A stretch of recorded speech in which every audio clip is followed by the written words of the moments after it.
हमारे ध्यानार्थियों को स्वागत है। स्वागत सुस्वागत। Good evening. अभी हम कल कुछ अलग टॉपिक का डिस्कस करें। परसों तो हमने वो ध्यान करे पूरा 24 आवर्स का। आज हम फिर टैबलेट्स की बात करेंगे। स्पिरिचुअल टैबलेट में थोड़ा बेसिक से शुरू करेंगे फर्स्ट। छोटे छोटे होते हैं, बहुत बहुत इम्पोर्टेंट बोल के है। अभी आगे वाला टैबलेट हम डिस्कस करेंगे। 4 obstacles of spiritual warrior. Spiritual warrior बनने में मतलब हम साधना या इसको प्रचार करते समय या इसमें 4 तरह के डिफिकल्टीज, प्रॉब्लम्स, ऑब्स्टेकल मतलब आड़े मतलब बीच बीच अड़ जाते, वो क्या चीज है? पहला है एनिमीज बोला जा सकता है एक तरह का। जब हम कुछ इस नया चीजें सीख कर स्पिरिचुअल सीखकर बनते हैं, कुछ सीखने जाते, तब कुछ अपने ही अंदर के एनिमीज होते। वो क्या है? सबसे पहला वाला फियर, डर। वो क्या है? अपना माइंड बॉडी मतलब ये शरीर और अपना मन, इन दोनों को एग्जाम्स, अननोन जो भी चीज नहीं पता, माइंड के बारे में डर है, बॉडी के बारे में डर है। एग्जाम है तो उसके बारे में कोई चीज मेरे साथ कुछ हो तो नहीं जाएगा, पता नहीं, अननोन चीज के बारे में जो सोचते हैं। तो इन सब चीजों से बाहर आना है। शरीर का डर, कभी बीमारी का डर, ये हो जाएगा, उसको हुआ, मुझे भी हो सकता है। मन में कुछ कुछ विचार नेगेटिव, उसके लिए कोई एग्जाम के लिए है, कोई जॉब सर्च कर रहे हैं, उनको भी डर, होगा क्या नहीं होगा, मिलेगा क्या नहीं मिलेगा, इस तरह का। इन सब से हम बाहर आ सकते हैं थ्रू डूइंग मेडिटेशन करके और अच्छे कंपनी का साथ, मतलब फ्रेंड सर्कल अच्छा बना के, और खुद का स्टडी करके, स्वाध्याय बोलते हैं ना, सेल्फ स्टडी से भी हम इनसे बाहर आ सकते हैं। और ये किससे डिपेंड होता है? ये अपने चक्र से, रूट चक्र से। ये अब बहुत इंसान फियर में तो उसको बोला जाता है ये रूट चक्रा में आगे नहीं बढ़ा है। चक्रा तो है, हम कौन से स्टेट में, चक्र यहाँ तक है, सहस्रार चक्र। इसका हमें समझ आया, जागृति हुई है तो हम आयोजना चक्र से सहस्रार में आते हैं। अभी डर में है तो हम रूट चक्र से ऊपर गए ही नहीं है, रूट चक्र के साथ ही है। तो उसी से हमें पता लगे हम कौन से चक्र में है। ये स्टेट्स बोला जाता है चक्राओं का। हम इसको ऊपर ग्रो करते जा सकते हैं, ध्यान करते जाते हैं तो ऑटोमेटिकली ग्रो होता है। और अगला है एनिमी, ईगो, घमंड, अहंकार, मैंने किया, ये सेंस, मैंने किया, ये मेरा है, ये तो यही है ईगो। जो भी चीज हुआ मैंने किया, ये मैंने किया, मेरे से हुआ, कोई मैंने किया कुछ बोल ही नहीं रहा, मेरा नाम ही नहीं लिया, ये सारा ईगो को बढ़ावा देता। शेयरिंग, सरेंडरिंग, इस थ्रू ह्यूमिलिटी बोला जाता है, शेयरिंग करके, सरेंडर भाव से हम ईगो से बाहर आ सकते हैं। यानी हमारे अंदर एक ह्यूमिलिटी को हमें, ये सब भी कैसे होगा? मेडिटेशन से। शेयरिंग करना, दूसरों को भी शेयर करना, देना, सरेंडर भाव, ठीक है, मतलब ईगो से बाहर आना है ना, मैं ये आत्मा हूँ, मैं तो शरीर ही नहीं हूँ। मात्र इतना सोचा मनाने से ऑटोमेटिकली हम ईगो से बाहर आ जाते हैं। और ये अपना लिंक हुआ रहता है सोलर पिक्सल्स यानी थर्ड चक्रा और हार्ट चक्र। हार्ट चक्र में भी होता है ना, हमें हर्ट हो जाते हैं, कोई ने बहुत प्यार किया तो खुशी खुशी, कोई ने आपको प्यार नहीं किया तो हम दुखी दुखी होते हैं।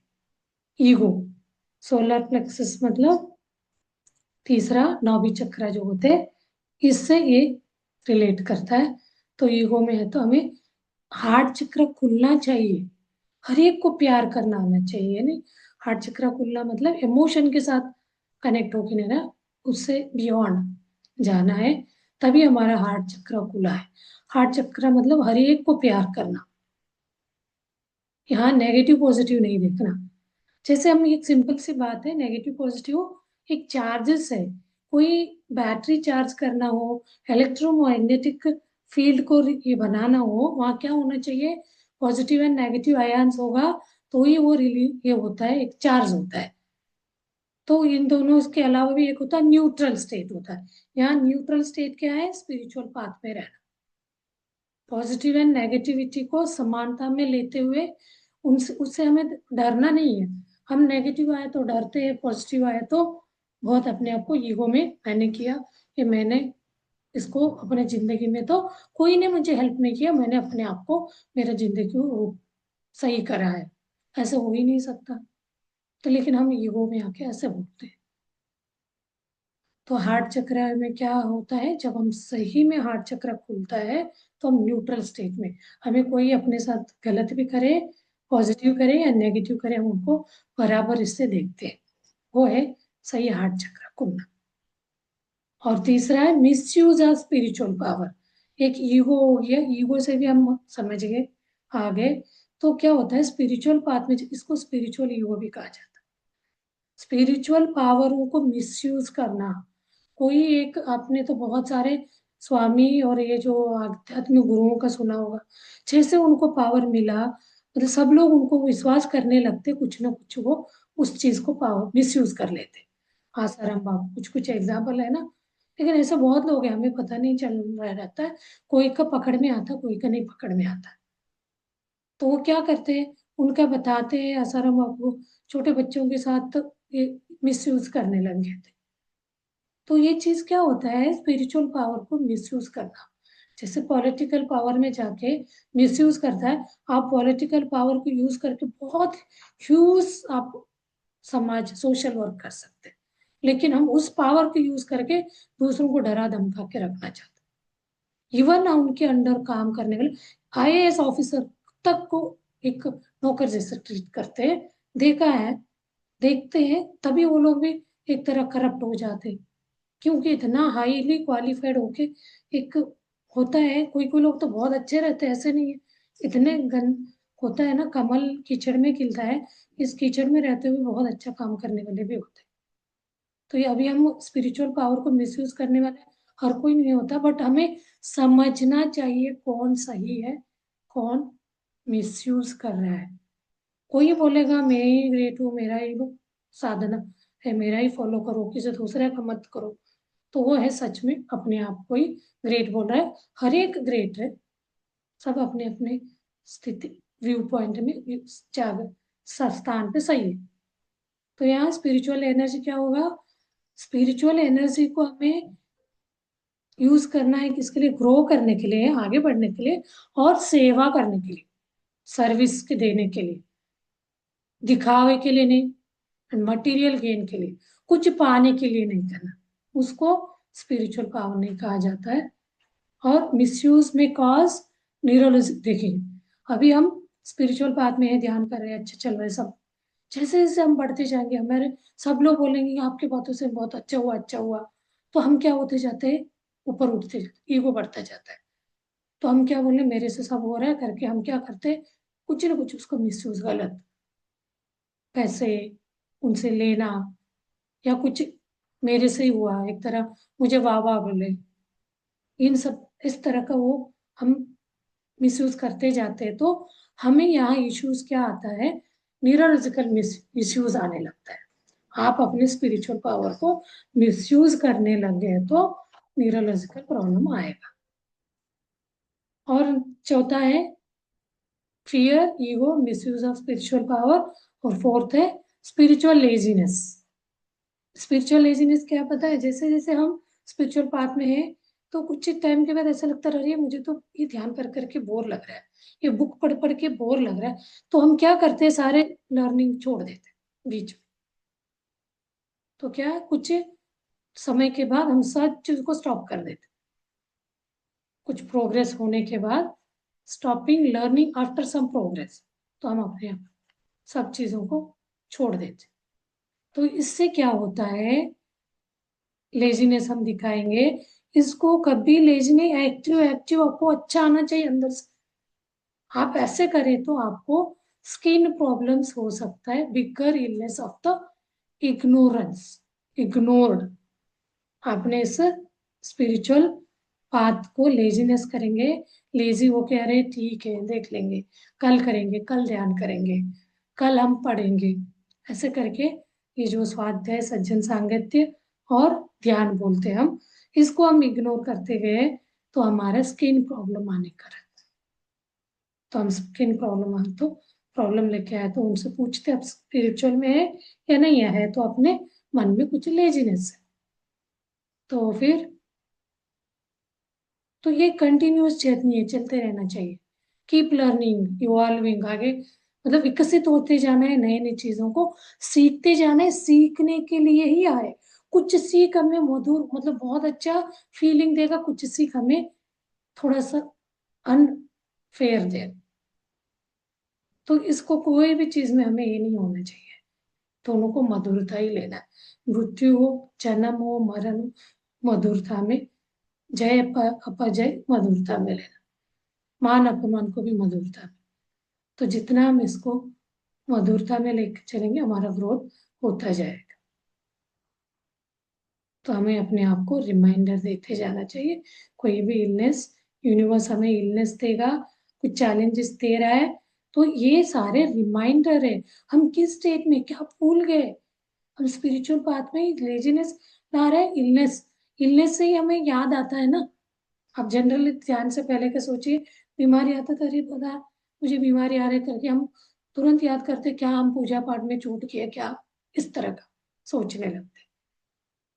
जब कष्ट आता है तभी हम याद करते करके बोलते हैं ना, वो वाला। अब हम ये अपना स्पिरिचुअल पाथ में भी ये एक तरह का रिमाइंडर है टू मूव फॉरवर्ड, आगे बढ़ने के लिए। इसमें बहुत अच्छे एक टैबलेट है, कोई भी इसको याद कर सकते समझ के इसको यूज कर सकते। ग्रॉस कॉन्सेप्ट करके एक टैबलेट है, ये बहुत सिंपल है, पावरफुल कॉन्सेप्ट है मेंटल पीस के लिए। तो इसको दो पार्ट में बोला जाता है, first half and second half. First half में क्या होता है, आपके मन में नेगेटिविटी आने को रोकता है, टू स्टॉप रिपीटिंग नेगेटिविटी को। तो इसके लिए क्या है, ये एग्जांपल बताते हैं, कोई गाय भैंस को देखा होगा आपने, वो कोई भी वो घास को मुंह में लेते तो धीरे धीरे चबाते रहते, चबाते रहते, चबाते रहते। तो हम क्या करते हैं, अपने मन में कुछ पेनफुल थॉट्स होते हैं ना, उसको रिपीटेडली रिपीटेडली बोलेंगे, ए को बोलेंगे, बी को बोलेंगे, सी को बोलेंगे, ऐसे बोलते बोलते हम इसको क्या करेंगे, उसको पेन को बढ़ाते जाते हैं। तो इसलिए बोलते हैं इसको रीप्ले, मतलब दूसरों को रीप्ले करना रोक दे। जो नेगेटिव इवेंट्स है, थॉट्स है के मन में, उसको दूसरों को शेयर करना। कभी हमें आध्यात्म में बताया जाता है, जितना आप बोलेगे उतना बढ़ेगा बोला जाता है। दूसरों को बताते, जो भी मिलेगा आप बोलते जाते, अरे मुझे ये प्रॉब्लम है, कोई भी बीमारी है, तो मुझे सिर दर्द है, मुझे ये थ्रोट में प्रॉब्लम है, मुझे शुगर प्रॉब्लम है, मुझे हेल्थ अदर इश्यूज है। तो ये चीज को हम बोलते ही जाते, बोलते बोलते उसको बढ़ाएंगे, मल्टीप्लाई होता जाता। और नेगेटिव बातें हमारे मन में विचार है, उसको भी रिपीटेडली बोलते जाते। तो ये क्या होता है, कुछ अनप्लेजेंट हैपनिंग्स होते हैं ना, उसको क्या करना चाहिए, थोड़े टाइम के लिए पॉज करो, एक्सेप्ट करो, अपने मन में रखे रहो, डोंट स्प्रेड दिस, किसी को बोलने मत जा। हमें तो कुछ बचता ही नहीं है जब तक बोलेंगे नहीं। कुछ अन पेनफुल थॉट मन में है, किसी किसी को बोलने पे उनको बहुत अच्छा लगेगा, ऐसा होता है। तो उससे क्या होता है, आपके थ्रोट चक्र में आप साइलेंस में रहना है, तभी म्यूजिक सुने आपके मन का करेक्ट बोलते हैं ना, खुशी वाला। तो थायराइड वाले में इश्यू आता है। तो ये चीज हम दूसरों को, एक दूसरों को बोलते जाते हैं, जो भी आता है उनके सामने अपना, हमें लगता है दूसरों को सिंपैथी गेन करने के लिए अपना बहुत ज्यादा कष्ट में है करके हम सारे प्रॉब्लम बताएंगे। कोई आया फिर दूसरा आया, तो वो पहले आए वाला फिर दूसरे के साथ भी आया, तो उनके सामने आप सुना रहे थे, वो तो पहले ही सुना रहता फिर सुनेगा। ऐसे हम जितने भी लोगों के सामने आएंगे वो बताते रहते हैं, वो रिपीटेडली दो तीन बार सुना है, सुन रहा रहता है। एक ये करते हैं हम, इसी को ग्रॉस कॉन्सेप्ट बोला जाता है। तो दूसरा क्या करते हैं, उसको आपके साथ जो हो रहा है उसके लिए सेकेंड हाफ में उस राइट टाइम आने तक वेट करें। ऐसे सामने आपको ऐसे व्यक्ति मिले, वो गुरु हो, हीलर हो, गाइड करता हो, आप उसके ऊपर बहुत विश्वास करते हो, उनके सामने बोलने से ये जो आपका पेनफुल थॉट है, मन में कुछ चल रहा है आपका, हीलिंग हेल्थ के इशू से लेके या कोई भी दूसरा पर्सनल प्रॉब्लम भी है, तो वो व्यक्ति से आपको कुछ मिलता है तब तक वेट करना चाहिए। इसको सेकेंड हाफ बोला जाता है कि प्रॉब्लम सेफली अपने प्रॉब्लम को रखे अंटिल द राइट टाइम, जब तक सही समय नहीं। इसलिए बोलते हैं ना, समय सबको हील करता है, टाइम पे टाइम दो, अपने आप ठीक होता है। कोई व्यक्ति का हस्बैंड खत्म हो गया या वाइफ खत्म हो जाती, तो बोला जाता है ना, समय अभी अभी हुआ है तो टाइम लगेगा, धीरे धीरे आदत हो जाएगा, ये सब से बाहर आ जाएगा। किसी के साथ भी ऐसे कुछ होता है तो बोला जाता है ना, टाइम दे। और एक चीज बोलते हैं, विलेज में आपने देखा होगा, फार्मर्स क्या करते हैं, ये ग्रास को, सूखे ग्रास को एक बना के उसके ऊपर मिट्टी लगा के उसको फेंस लगा के रखे रहते हैं। बानवी बोलते हैं कन्नड़ में, हिंदी में नहीं पता मुझे। उसके अंदर ग्रास रहेगा सूखा हुआ, उसके ऊपर फेंस लगाए रहते हैं। साउथ में तो उसके ऊपर मिट्टी का वो लेप जैसे लगा के छुपा के रखते हैं, तो उसको कोई भी गाय भैंस आके उसको तोड़ न ले, और बारिश के टाइम उसको थोड़ा थोड़ा करके लेके यूज कर सके। तो इसको क्या बोलते हैं, इसी को ग्रास कॉन्सेप्ट बोला जाता है। उसको हमें सेफ अंदर रखना है, जब हमें लगेगा जरूरत तब उसको निकालना है। तो सिमिलर उसको कैसे निकालेंगे, अपने प्रॉब्लम को सेफली अंदर रखे, तो उसको किसी के साथ, हर एक के साथ डिस्कस करने ना जाए, क्योंकि वो सामने वाला आपको सोल्यूशन ही नहीं कर सकता है, आप उससे आपका हील ही नहीं हो सकता, ठीक नहीं हो सकता। बोलने का क्या है, कभी कभी मन हल्का होता है, बोलो करके बोला जाता है, लेकिन वो सामने वाला भी तो आपका दर्द को, आपके तकलीफ को समझने वाला होना चाहिए। तो वो भी ऐसे अपने आप में वो बीमार है, मतलब इस तरह का सोच का है, तो वो आपको कहाँ ये प्रॉब्लम को ये देगा, सोल्यूशन देगा। तो इसीलिए हमें सही व्यक्ति मिलने तक, तो जैसे वहां वो बन में बोला है ना हमने, उसको बांध के रखा रहता है, बारिश में यूज कर सके, नहीं तो कोई भी गाय भैंस आके उसको अटैक करके तोड़ न सके करके फेंस लगाया रहता है। जब चाहिए इंसान जाएगा, वो फेंस को खोल के लेगा, फिर उसको बंद करके आएगा। तो ये वाला, इस क्रॉस कॉन्सेप्ट को, आपको इस तरह के आपके प्रॉब्लम है तो, मेरे मन में बहुत, मुझे ये हो रहा है वो हो रहा है, मेरे से कोई प्यार नहीं करता, इतना तकलीफ है, जब से मैं ससुराल में आई हूँ मेरे साथ कुछ ना कुछ हो ही जा रहा है, सब मेरा यूज ले रहा है, तो ये सब अब बोले जा रहे हैं, कोई चीज आपको सुकून नहीं, मन में शांति नहीं, तो उसका बोलने से कुछ नहीं हुआ तो क्या मतलब बोलने का। तो कोई ऐसे के साथ बोलो, आपको कुछ गाइड कर सकते, आपको हीलिंग दे सकते। तो कोई पर्सन आपके जीवन में आएगा, नहीं तो काउंसलर के पास चले जा, नहीं है तो काउंसलर सही सलाह देगा। तो राइट पर्सन आएगा तो उनके सामने आप इसको शेयर करेंगे, तो वो आपका प्रॉब्लम को रिजॉल्व कर सकता है। और मेडिटेशन क्या होगा, इसको पेशेंस देगा, वो अपने आप में वो व्यक्ति आने तक वेट करने करने की शक्ति देगा, इस सॉल्यूशन से बाहर लाने का।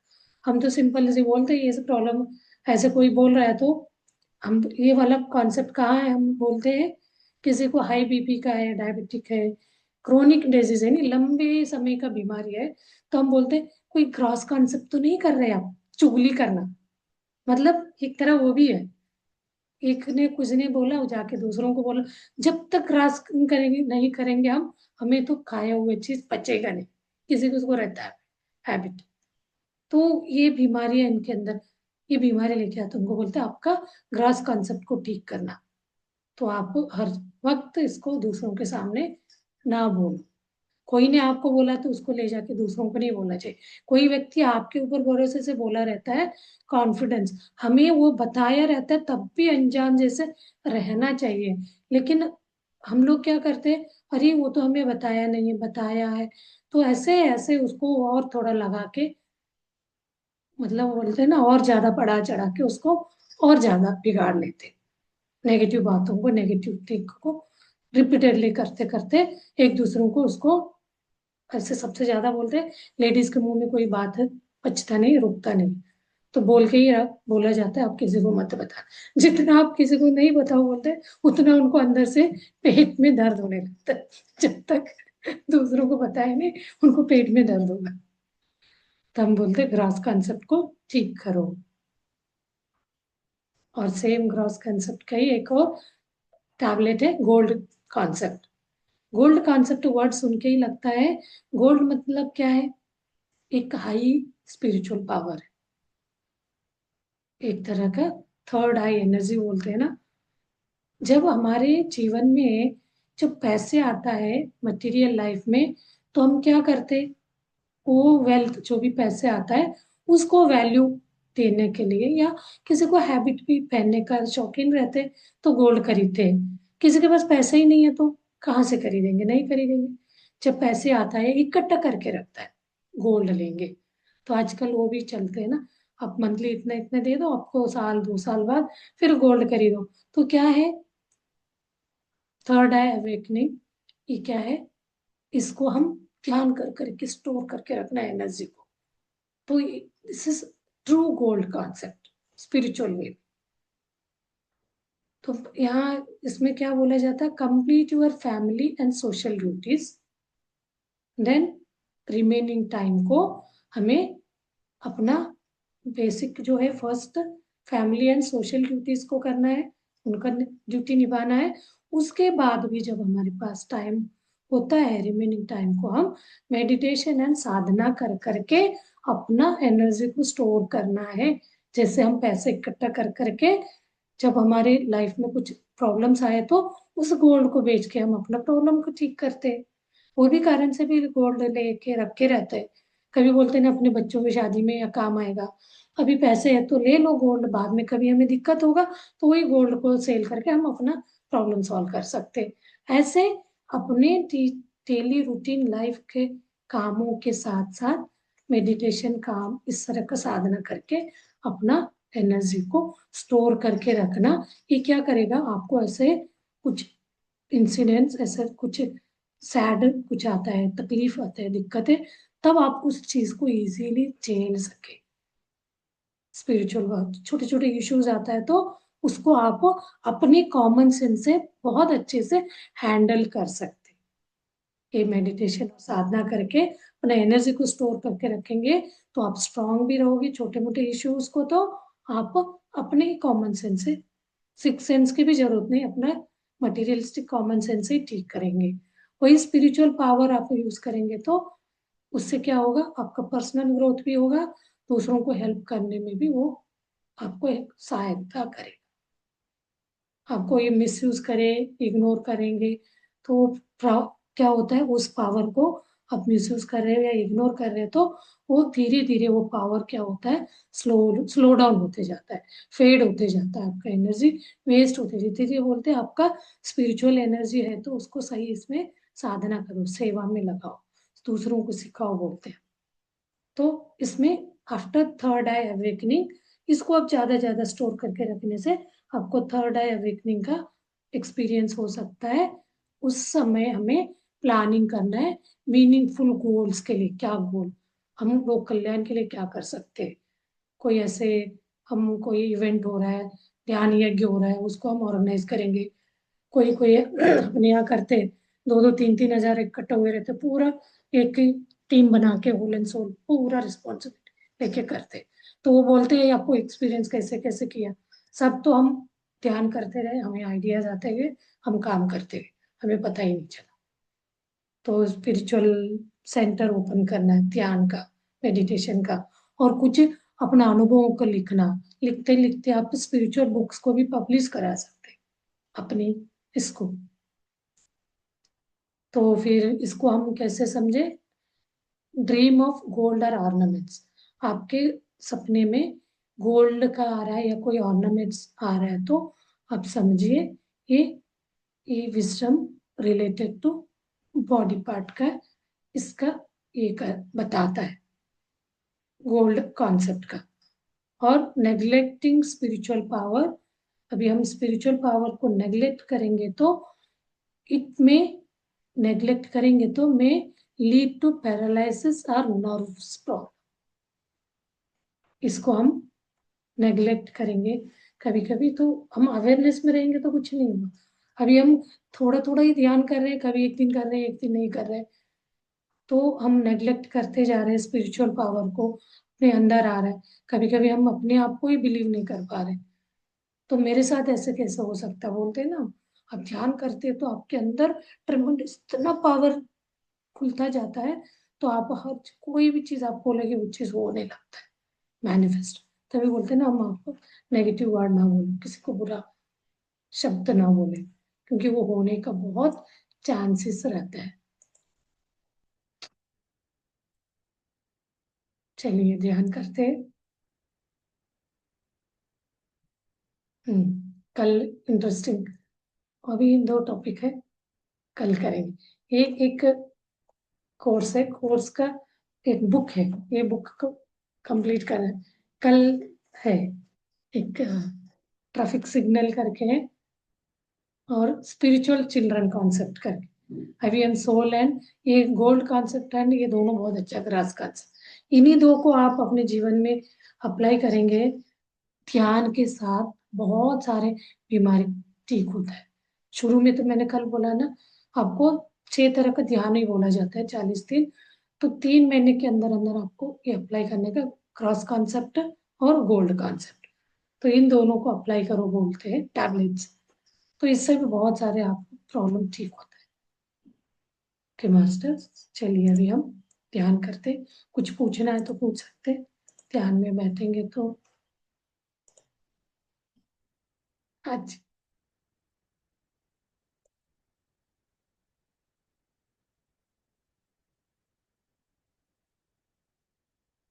के मास्टर ध्यान में बैठ जाइए।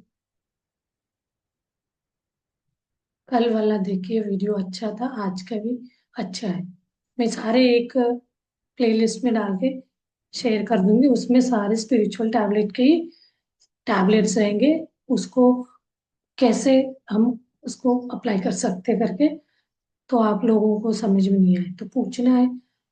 ये ऐसे तो नहीं है दवा ले लिया साइड इफेक्ट हो जाएगा, कोई दवा अपने मन से नहीं लिया जा सकता। तो ध्यान करना है, इसमें तो कोई साइड इफेक्ट नहीं होने वाला है। तो आप कर सकते हैं, प्रैक्टिस साधना साधना, जितना करेंगे उतना आपको रिजल्ट मिलेगा। जो कोई भी आपको बीमारी है वो सारे साइकोसोमेटिक, ये तो जरूर याद रखें, साइकिक आपके सोच से ही आपने उस बीमारी को बनाया है, जन्म दिया है, जनरेट किया है। तो उसको आप अपने सोच से ही उसको खत्म कर सकते। चलिए अभी हम ध्यान में बैठते हैं। ध्यान में बैठने का टेक्निक पता है, हाथ और पैरों को लॉक कराइए, इस कॉस्मिक एनर्जी को लीक होने से बचाने के लिए ये लॉकिंग करना है। 10 10 पे एनर्जी बचता है, 10% एनर्जी हाथों से और पैरों से। नेत्र बंद करना है, नेत्र से नेत्र ओपन होते 80% कॉस्मिक एनर्जी आंखों से चला जाता है। जब भी हम ध्यान में बैठते तो हीलिंग प्रोसेस हो रहा रहता है। ये चीज भी मैं बहुत बार बोला है, हम जितने भी भगवान ऐसे, ये भगवान हमसे गुस्सा होगा, मतलब मन में डर रहता है, इससे कुछ भी नहीं होगा। किसी को आप इनवाइट नहीं भी, मैं तो जानबूझ के शुरू में आप लोगों को बोलती हूँ, तो आपको ये लगे मैं ये इतने दिन से इस भगवान को पूजा करते आई हूँ, उनको अभी छोड़ के मैं ध्यान में बैठूंगी तो वो नाराज हो जाए, ऐसा कुछ नहीं। आप ध्यान में चले जाओगे तो वो एनर्जी में वो आपको ढूंढते हुए आ जाएंगे। ये चीज होता है, जैसे आपके एनर्जी बढ़ेगा, वननेस यानी वही परमात्मा स्थिति, उस समय सारे परमात्मा तत्व आपसे जुड़ जाएंगे। वो आप पूजा करने वाले होंगे, जो भी आपके अंदर मन में, जो एनलाइटन मास्टर्स है, उनके अंदर कुछ जादू करने का शक्ति है, बोलते हैं ना। अभी ऐसे साईं बाबा को बोलते हैं, वो करते थे, पानी से दिया लगाया। और यहाँ पे पायलट बाबा है, और इधर एक और है, हम गए थे, वो भी बहुत सारा मैजिक ऐसे करा है। तो वो एनलाइटन पर्सन थे तो वो कर सकते, तो उनके अंदर था एनर्जी, उसको मिसयूज नहीं करना। वो पत्री सर बोलते हैं, आप कोई भी एनर्जी अपना यूज करके किसी का बीमारी ठीक नहीं करना। तो उनको ही ध्यान का वो सिखाएंगे, वो खुद ठीक कर सकते हैं। तो ये चीज हम ध्यान से ही कर सकते हैं, ध्यान ही नहीं, कोई अपना श्वासों को देखते जाना। सहज श्वास, इस श्वास का विज्ञान के बारे में तो बहुत मैंने क्लास में बताया है, तो उसे आती जाती श्वास के साथ आप बने रहोगे तो आपको उसका अनुभव होता जाएगा।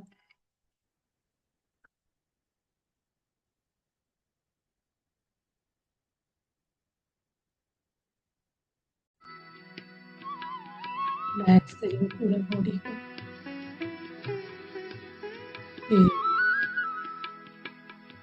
रिलैक्स हो पूरी बॉडी। कहीं पे भी तनाव है तो चेक करिए, ढीला छोड़िए पूरा शरीर को, ढीला छोड़ते जाइए।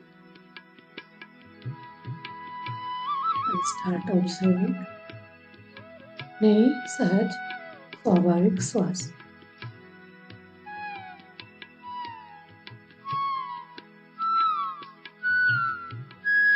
जितना आपका श्वास श्वास को आप देखते जाएंगे उतने ही आपका श्वास आपको नहीं पकड़ में आ रहा है, वहां पे विचार आ रहे हैं बहुत सारे, 4-5 तरह के, सीधा टेढ़ा मेढ़ा विचार, घबराहट वाले विचार, जितना कॉम्प्लिकेटेड विचार है उतना आप इस श्वासों से दूर, तो उस मन से हटके हमें विचार श्वासों पे अपने को ले आना है।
जब तक म्यूजिक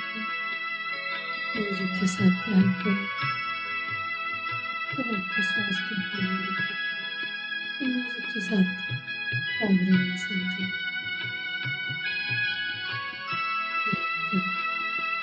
तब आपके दिमाग में विचार आने लगता है, तो ही श्वास को देखना है।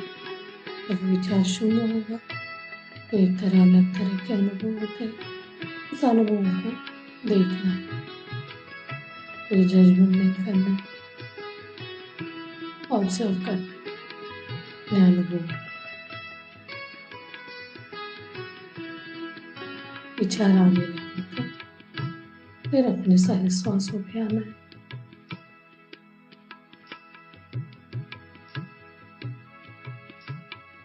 जब आप ठीक ध्यान में जाते हैं तो नहीं विचार रहेगा, नहीं श्वास रहेगा। हम तो एक अलग ही दुनिया में प्रवेश कर जाते हैं। तो वहाँ तो ऐसे लगेगा कुछ भी नहीं फील होगा, तो सो के उठ के आए जैसे। ट्रांस स्टेट, समाधि स्थिति, अहम ब्रह्मास्मि स्थिति, जो मैं ही वो सब कुछ, उस स्थिति में बनने स्थिति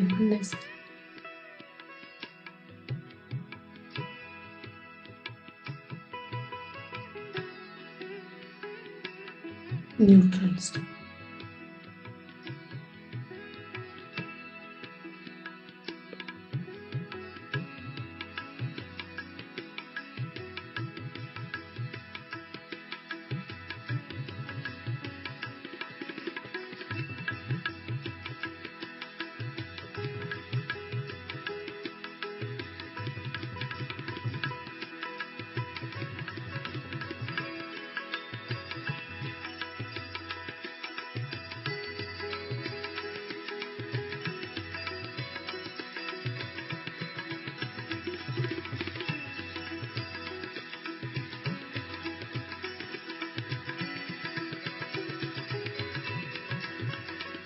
टाइम हो जाएगा तो यहाँ बंद हो जाएगा, म्यूजिक रुक जाएगा, तो फिर आप मौन ध्यान में ध्यान कंटिन्यू करें 10 मिनट्स। जब भी ध्यान से बाहर आना है, अपना टाइम लेके मुस्कुराहट के साथ कृतज्ञता भाव से ध्यान से बाहर आना चाहिए।